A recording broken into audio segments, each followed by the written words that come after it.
우리가 계속 단번에 주신 믿음의 도 연속해서 말씀을 살펴보고 있습니다. 그동안 한 10여 차례 이상 구약의 말씀을 통하여서 단번에 주신 믿음의 은혜, 구약도 믿음으로 구원 얻고 또 그들도 육적인 복을 구한 것이 아니라 영생의 복을 구했습니다. 구약 신앙이나 신약 신앙이나 그 실체는 다르지 않습니다. 그들은 오실 예수님을 믿었고 우리는 이제 오셔서 십자가에서 다 이루신 그 의를 의지하여 신앙생활하는 그 경륜의 차이는 있지만 실체의 차이는 없습니다. 우리가 히브리서 11장을 믿음의 장이라고 하는데 히브리서 11장에 나오는 믿음의 선진들은 전부 구약분들이에요. 그렇게 보면 구약도 믿음으로 신약도 믿음으로 구원받는다는 것은 변치 않는 하나님의 만세전의 작정이요 하나님의 섭리입니다.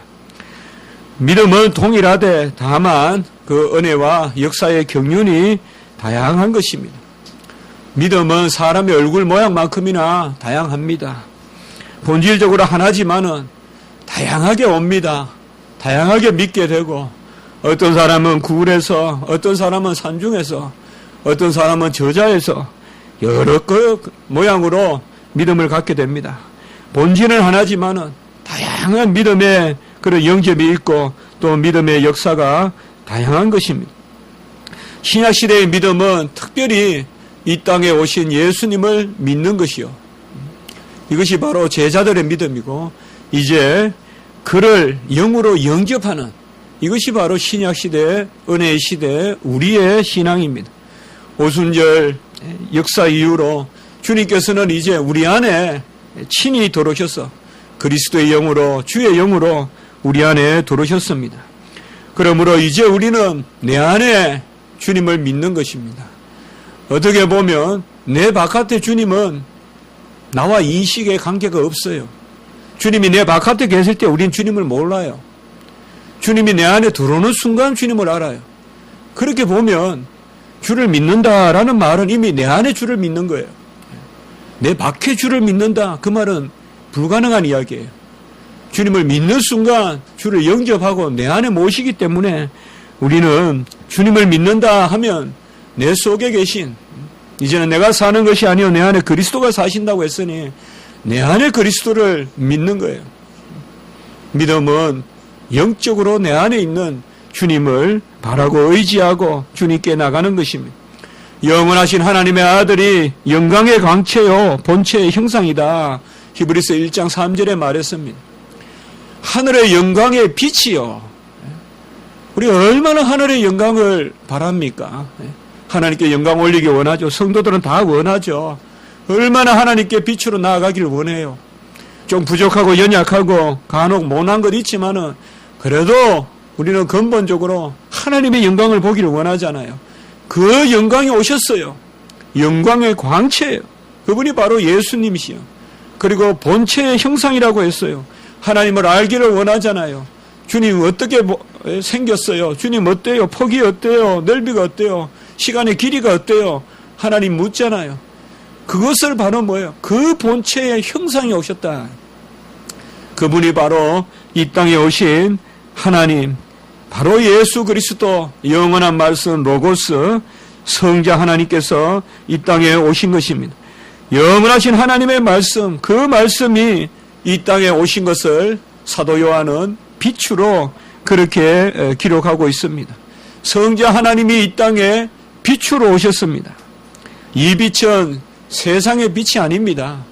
바로 하나님의 빛이고 성령의 빛이고 바로 아들 자신입니다. 아들 자신이 빛으로 이 땅에 오셨는데 그분이 바로 만물을 지으신 분이십니다. 그분이 만물을 지으시고 그분이 생명이셨습니다.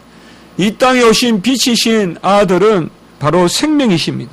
요한복음 14장 6절에 보면 나는 길이요 생명이요 진리요 라고 했습니다. 바로 이 땅에 오신 주님이 진리요 길이요 생명이요. 그리고 요한복음 11장 25절에 보면 나는 부활이요 생명이요 라고 했습니다. 그러니 이 땅에 오신 예수 그리스도께서 생명이셨고 그분 안에 생명이 있었습니다. 그래서 예수님이 생명이시고 그분 안에 생명이 있었다. 이것은 하나님께만 해당하는 그런 표현이에요. 우리는 우리 안에 뭐가 있다 이러면 내가 뭐다라고 말할 수 없어요. 내 주머니에 돈이 있다 이러면 나는 돈이다라고 할 수 없는 거예요. 그러나 예수님은, 하나님은 존재와 소유가 분리되지 않기 때문에 바로 예수님은 생명이면서도 생명을 가지신 분이에요. 예수님에게 있어서 생명은 소유도 되고 존재도 돼요. 곧 본질 자체세요. 그렇기 때문에 예수님은 그 생명을 나눠주시면서도 전혀 부족감이 없는 생명이세요. 이건 하나님이세요.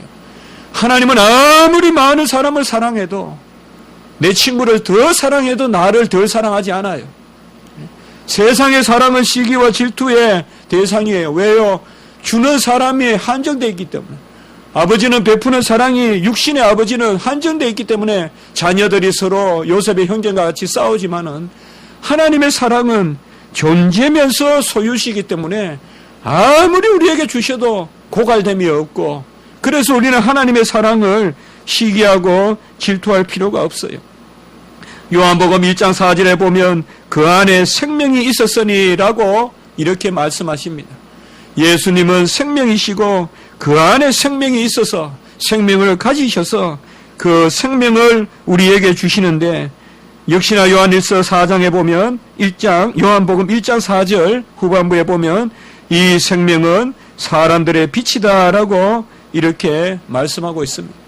그래서 이 땅에 오신 분이 바로 생명의 주님이시요, 생명의 주님이 빛으로 오신 것입니다. 베드로가 성령을 받고는 이것을 깨달았어요. 그래서 벌떡 일어나서 사도행전 3장에 설교할 때 우리가 생명의 주를 죽였도다. 우리가 생명의 주를 죽였도다. 생명을 주러 오신 분을 죽였도다. 그렇게 고백을 하고 성도들이 가슴을 치고 회개하고, 어거스틴은 바로 이 말씀이 생명이라고 했습니다. 그래서 어거스틴은 그의 삼위일체론에서 보면 말씀이 꼴 생명이다. 곧 빛이다. 그래서 하나님의 말씀이 생명이고 그 생명이 우리에게 오시는 방식이 바로 포스, 빛이다. 빛으로 왔다라고 이렇게 말씀합니다. 그 빛 중에서도 특별히 오늘 구절에 보면 참빛이다. 우리가 그렇게 읽었습니다. 참이라는 말은 하나님께 속한 것으로서 바로 실제적이라는 것입니다. 본질적이라는 것입니다. 영원하다는 것입니다. 끝이 없다는 것입니다. 완전하다는 것입니다. 형광등에서 나오는 빛은 참빛이 아닙니다. 왜요? 순간적이기 때문에, 고갈하기 때문에. 우리가 하나님을 참 생명이다, 참떡이다, 오늘 새벽 예배 말씀을 봤는데, 이 하나님 앞에 참이라는 말을 붙일 때는 바로 하나님다우심. 그래서 오늘 여기에 참빛이라는 말은 진정한 빛이다, 빛의 근원이시다, 최초의 빛이다. 이 빛이 바로 이 땅에 오셨다라고 이렇게 말씀하셨습니다. 그래서 9절에 보면 각 사람에게 비추는 빛이 있으나니라고 이렇게 말씀했습니다. 이 빛은 고갈되는 빛이 아니에요. 이 땅에 오신 주님은 지금 보좌 우편에 계시지만은 여전히 이 땅을 빛으로 채우고 계십니다. 그분이 이 땅에 오신 후에 바로 참빛이 비추는 빛이 되어서 세상의 모든 것을 비추십니다. 그렇기 때문에 이제는 세상이 완성하게 되려면, 완전하게 되려면 이 빛을 향해 나가야 돼. 나방이 불을 향해 날아간다면 인생은 이 주님의 빛을 향하여 날아가야 삽니다. 그 주님의 빛을 향하여 날아가야 사는데 세상의 빛은 다 거짓된 빛이요. 이 이태원의 네온사인과 같이 다 유혹하는 빛이요. 다 정욕의 빛이요. 다 타협의 빛입니다. 그러나 하나님의 빛, 주님의 빛은 영생의 빛이에요. 그가 모든 것을 지으신 분이 오신 거예요. 10절에 보면 그가 세상에 계셨으며 세상은 그로 말미암아 지은 바 되셨는데, 사실은 주님이 다 지으신 이곳에 오신 거예요. 세상은 주님이 지으신 거예요. 그로 말미암아 지었고 삼위일체 하나님이 지으셔서 그가 이 땅에 오셨는데 사람들은 그것을 모른다 이 말이에요. 우리가 시에도 있잖아요. 헤르만 헤세십니까? 시도 있잖아요.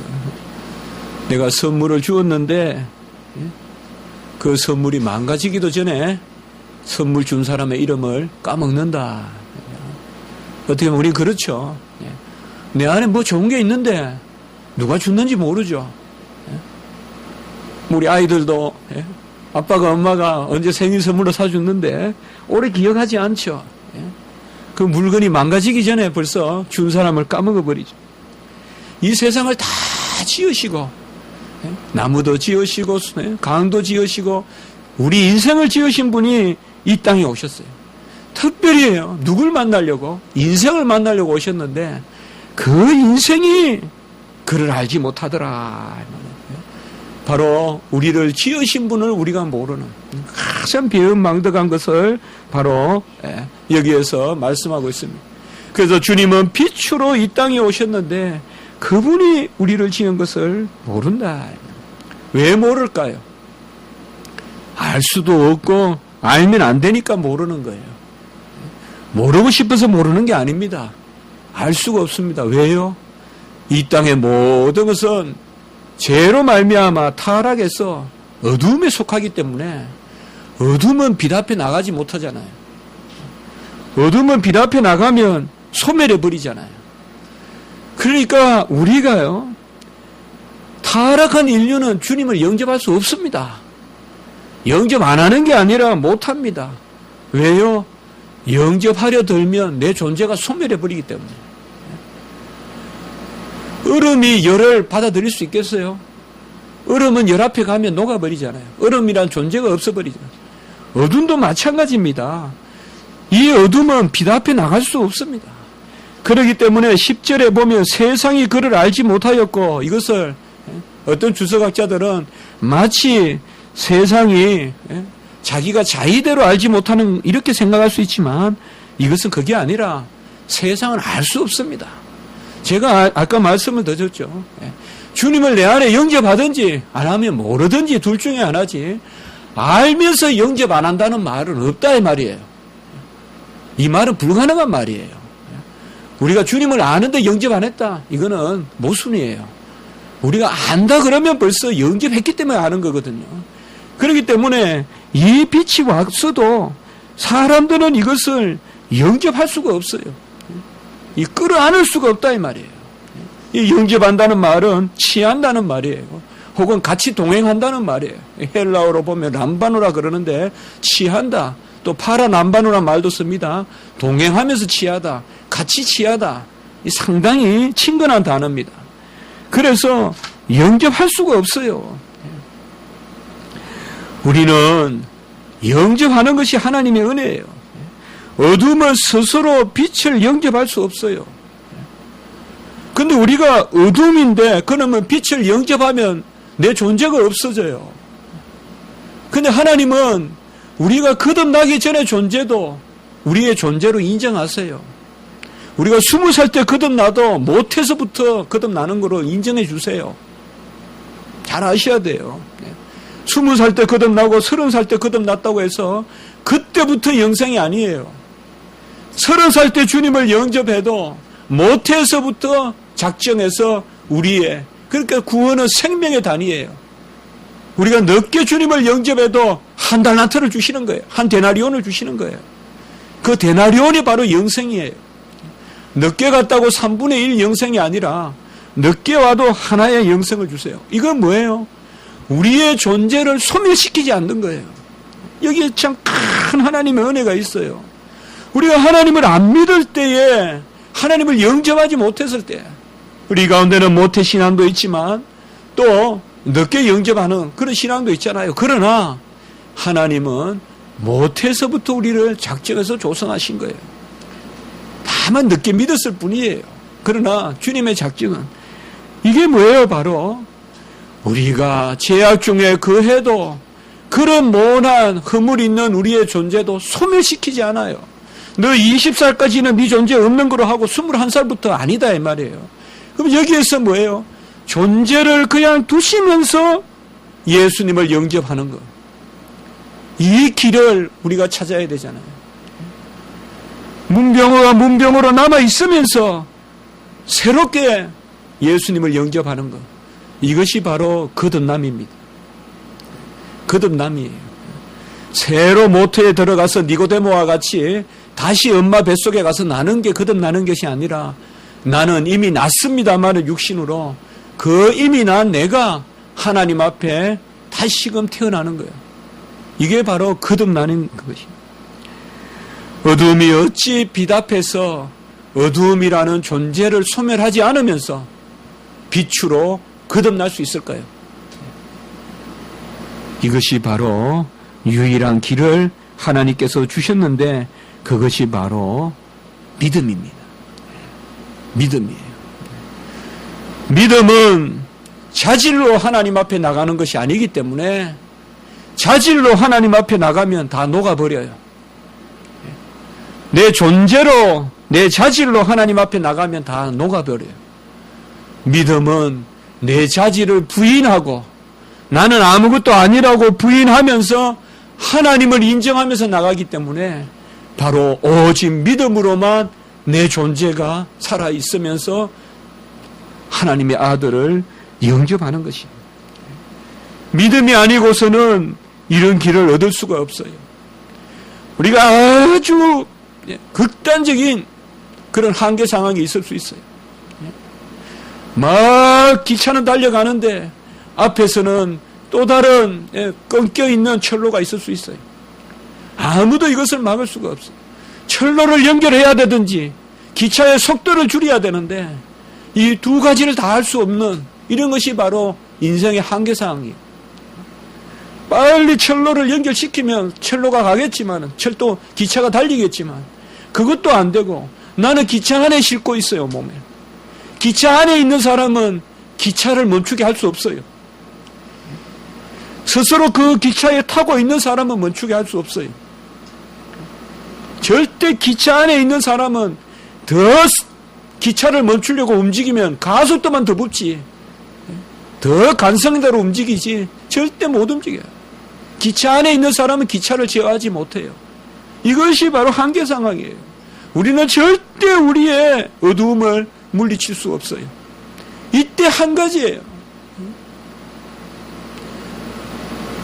언제든 이런 한계 상황에서도 우리는 주님을 믿으면 다 해소가 되는 거예요.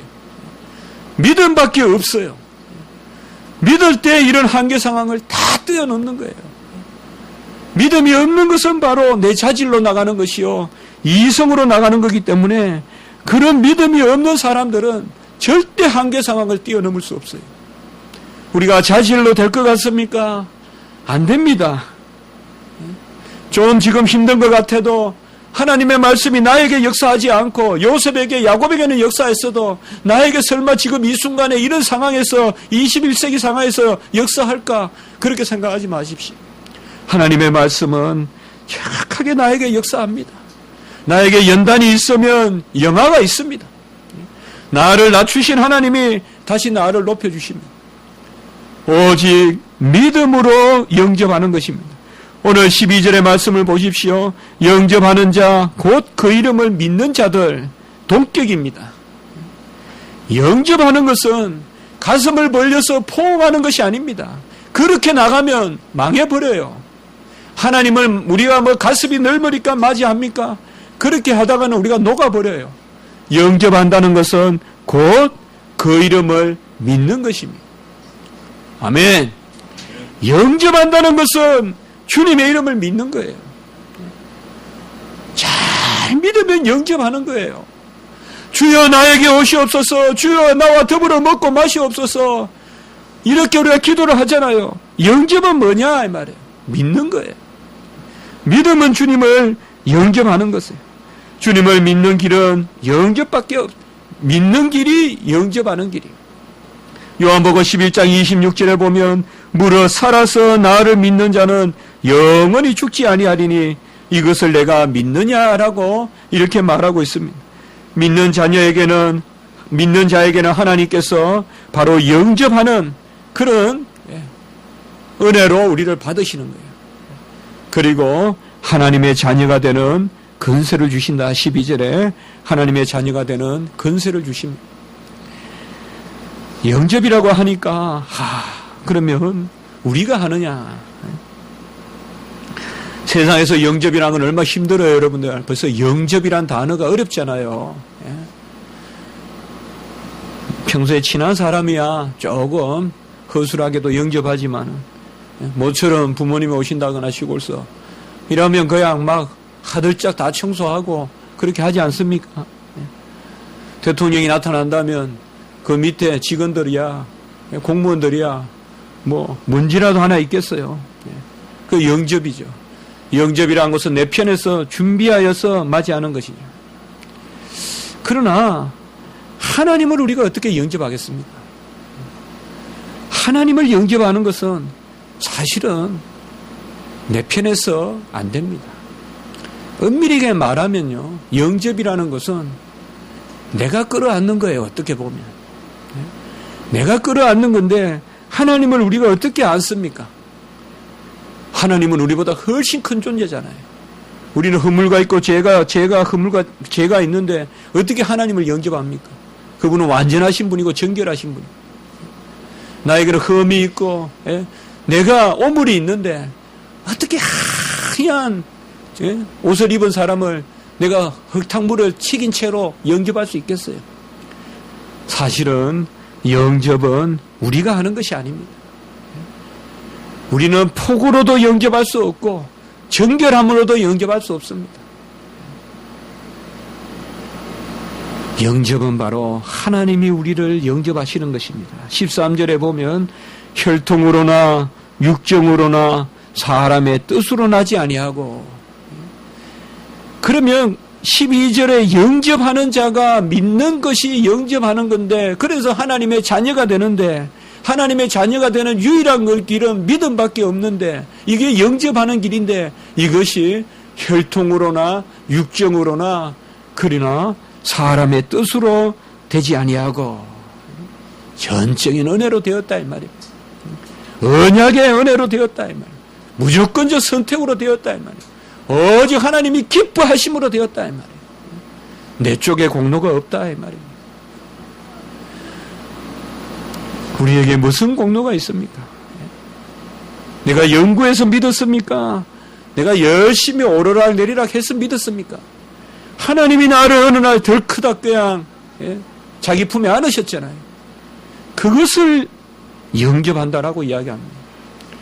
우리는 이걸 알미니안 주의식으로 공로주의로 읽으면 안 된다. 칼빈주의로 절대 전적인 은혜로 읽어야 된다 이 말이에요. 하나님이 다 하셨다 이 말이에요. 특별히 우리가 거룩한 성화의 삶을 살 때는 하나님이 하신 일이 내 일이 되지만 영접하는 일은 내는 아무것도 한 게 없습니다. 이게 바로 칭의잖아요. 처음 하나님 앞에 어렵다함을 받을 때는 100% 다 하나님이 하신 거예요. 나는 움직인 것도 없고 아무것도 없어요. 하나님이 다 하신 거예요. 그래서 오직 하나님께로부터 난 자들이다라고 이렇게 말하고 있습니다. 그래서 우리는 앞부분을 영접 12절을 많이 이야기하는데 13절을 같이 이야기해야 돼요. 12절을 이야기하면서 마치 공로같이 너희는 왜 영접 안 하느냐, 너는 왜 영접 안 하느냐 이러면 아이고 나는 그때 영접해서 내 공으로 내가 잘 영접해서 믿었는 것 같다. 그때는 내가 좀 착했는 것 같다. 그게 아니다 이 말이에요. 그 영접하는 것이 혈통으로나 육정으로나 사람의 뜻으로 난 것이 아니다. 제가 이렇게 세 가지로 한번 정리해 봤습니다. 혈통은 유전적인 거듭남이 아니다. 좋은 가문에서 태어났다고 된 게 아니다. 우리 부모님이 목사라서 3대 신앙, 4대 신앙이라 된 게 아니다. 혈통으로 난 것이 아니다. 유전적인 거듭남이 아니다. 육정으로 거듭난 것이 아니다. 이거는 본성적인 거듭남이 아니다. 이렇게 한번 정리해 봤어요. 제가 본성적으로 거듭난 게 아니다. 내 천성이 좋아서 내가 성향이 좋아서 거듭난 것이 아니다. 그리고 사람의 뜻으로 거듭나지 않았다. 이것은 이성적인 거듭남이 아니다. 내가 판단해서 사려 분별해서 그렇게 믿은 것이 아니다. 그래서 혈통으로 믿은 것도 아니고 본성으로 믿은 것도 아니고 이성으로 믿은 것도 아니고 오직 전적인 은혜로 하나님의 주권적인 이끄심으로 믿은 것이다. 오늘 설교 제목은 영접하는 믿음이라고 했습니다. 그러면 어찌하여 우리는 영접하겠습니까? 우리의 영접은 주님께서 볼지어다 문 밖에서 두드리노니 주님께서 우리에게 감화를 주시는 것을 받아들이는 것이에요. 우리는 어떻게 보면 어린아이와 같아야 된다고 했잖아요. 예수님은 어린아이가 안았습니까? 예수님이 어린아이를 안았잖아요. 어린아이가 예수님을 영접했습니까? 예수님이 어린아이를 안았잖아요. 우리는 항상 날마다의 삶 가운데서도 내가 무엇을 해서 주님을 안는다고 생각하면 안 됩니다. 내가 무엇을 해서 주님을 영화롭게 한다는 것이 아니라 정말 주님이 뭘 하시는 것을 내가 받아들임으로 그 가운데 내가 주님을 영화롭게 한다고 생각해야 됩니다. 하나님은 우리를 쓰실 것입니다. 언제 쓰시겠습니까? 혈통을 주장하지 않을 때, 육정을 주장하지 않을 때, 사람의 뜻을 주장하지 않을 때 하나님께서 나에게 은연중에 오시고 은밀하게 오셔서 내 가운데 놀라운 역사를 이루실 줄 믿습니다. 그래야 우리의 신앙은 영접하는 신앙, 그야말로 품에 안기는 신앙. 여기에 하나님의 큰 뜻이 있습니다. 하나님은 정말 우리가 안 한 것을 우리가 했다고 해주시거든요. 하나님은 우리가 했다 하고 우리는 우리가 안 했어요 라고 하고 그래야 우리가 야곱같이 씨름하는 겁니다. 하나님은 내가 안 했다 성경에 보면 정말 우리가 했다고 자꾸 해줘요. 하나님은 우리에게 상급이 없는데도 상급 있다 해주고 우리는 뭐예요? 하나님이 하신 것입니다. 하나님이 하신 것입니다. 이것이 정말 야곱의 씨름이 돼야 됩니다. 밤새 기도해야 돼요. 왜 기도해야 돼요? 서로 내 공이 아니라고 하나님께 맡기는 기도해야 돼요. 주님 다 하셨습니다. 주님 다 하셨습니다. 오늘 한날 주님 다 주님 지키셨습니다. 주님 내 걸음 지켜줬습니다. 정말 철사줄과 같고 실줄과 같은 이 아슬아슬한 삶을 살아가는데 주님께서 내 발걸음을 붙드셨습니다. 다 주님 하셨습니다. 다 주님 하셨습니다. 그러면 주님은 아니야 너도 했어. 너도 애먹었어. 이것이 바로 주님께서 우리에게 우리를 영접하시는 요한일서 1장 6절에 보면 그의 빛을 영접한 사람으로 하나님과 사귐이 있다라고 이렇게 이야기했어요. 이게 바로 사귀는 거예요. 하나님과 사귀는 것이다. 우리는 하나님을 영접하고 또 하나님은 우리를 영접하고 그리하여 14절에 보면 우리가 독생자의 영광을 본다라고 이야기했습니다. 로마 가톨릭은 이 독생자의 영광을 자질로 해석해서 아주 뛰어난 교황이나 추기경이나 성자들은 이 땅에서 하늘 영광을 미리 보고 왜요? 자질이 뛰어나기 때문에 빛을 안고 마주 보듯이 하고 일반 성도들은 이러한 빛이 없기 때문에 하나님을 그림자로만 본다 이렇게 했는데 우리는 그렇게 본문을 해석하지 않습니다. 우리는 독생자의 영광은 내 안에 있어요. 그러나 내 자질이 아니에요. 오늘 바로 영접이라 이야기했죠. 꼭 그 영접하는 마음으로 주님의 영광이 내 안에 있습니다. 내 자질로 나가면 의인입니다 하고 손들면 나는 너 모른다 그래요. 죄인입니다. 죄인 중에 괴수입니다 하고 손들면 그래 내가 너와 사귐이 있다라고 이야기합니다. 우리가 어렵고 힘듭니다. 왜 절망이 있습니까? 왜 소망이 없습니까? 자꾸 자질로 나가니까 그렇습니다. 내 자질로 자꾸 헤아리니까 절망밖에 없어요. 하나님께 맡기고 하나님을 의지하면 은혜와 진리가 충만하더라. 주님께서 우리에게 알게도 하시고 은혜도 베풀어 주십니다. 우리는 영접하는 그런 신앙을 가져야 됩니다. 이미 독생자의 영광이 내 안에 넘칩니다. 주님을 영접하십시오. 영접하는데 즐거움이 있습니다. 달콤함이 있습니다. 영접하는 것만큼 쉬운 게 없어요. 즐거운 게 없어요. 맡기면 되니까요. 그러면서도 분명히 하나님은 나에게도 상급을 주십니다. 이것이 바로 하나님이 우리를 인도하시는 것입니다. 하나님이 우리를 이렇게 인도하였듯이 우리도 팔을 벌려 세상을 향하여 영접하고 모든 것을 하나님에 맡기고 빛 되신 주님, 생명이신 주님, 심중에 고요히 주님을 인정하십시오. 주님께서 살아계시고 나를 위하여 역사하십니다.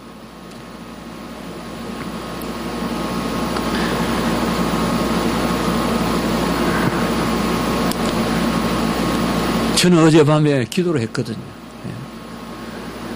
이번 주에 성도 두 분이 어디 가시는데 주님, 예배를 주님 이렇게 좀 같이 모여서 드려야 되겠는데 참 애통하더라. 근데 오늘 주님께서 또 이렇게 네 분을 저렇게 한 가족을 드리게 이렇게 앉혀놓으셨는데 꼭 외국 생활했던 우리 아이들 같네요. 외국에 보면 꼭 아이들이 저렇게 조용히 앉아있거든요. 예배 드릴 때. 다 주님을 영접하고 하나님 앞에 기도하면, 그리고 눈물을 흘리면서 기도하면 하나님이 들어주십니다. 믿으시기 바랍니다. 기도드리겠습니다. 하나님 아버지 감사합니다. 제가 영접해서 믿은 줄 알았는데 주님 영접하시고 혈통으로나 육정으로나 사람의 뜻으로 난 것이 아니요 오직 하나님께로 난 자들이라 라고 말씀하셨습니다. 하나님 감사합니다. 그렇게 나게 하셨으니 그렇게 살게 하실 줄 믿습니다. 매일 삶이 하나님께 의지하는 삶이 되게 하시고 우리의 심령이 날마다 주님을 영접하는 그런 삶이 되게 해 주시옵소서. 모든 우리 성도님들 은혜 가운데 이끌어 주시고 평강이 있게 하시고 소망이 넘치게 하시고 하나님이 주신 담대함이 있게 하시고 그 가운데 하나님의 행사 가운데 능력으로 이 땅의 삶을 살아갈 수 있도록 도와주시옵소서. 구주 예수 그리스도의 이름으로 감사하며 기도드리옵나이다. 아멘.